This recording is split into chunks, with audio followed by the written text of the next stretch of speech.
8 years, 9 years, 10 years old maybe.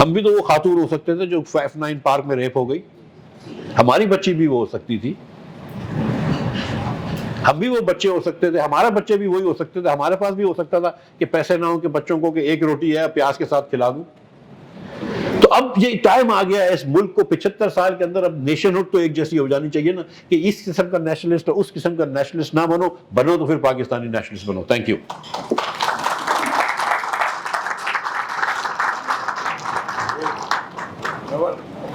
مزہ آ گیا۔ صحیح ہے۔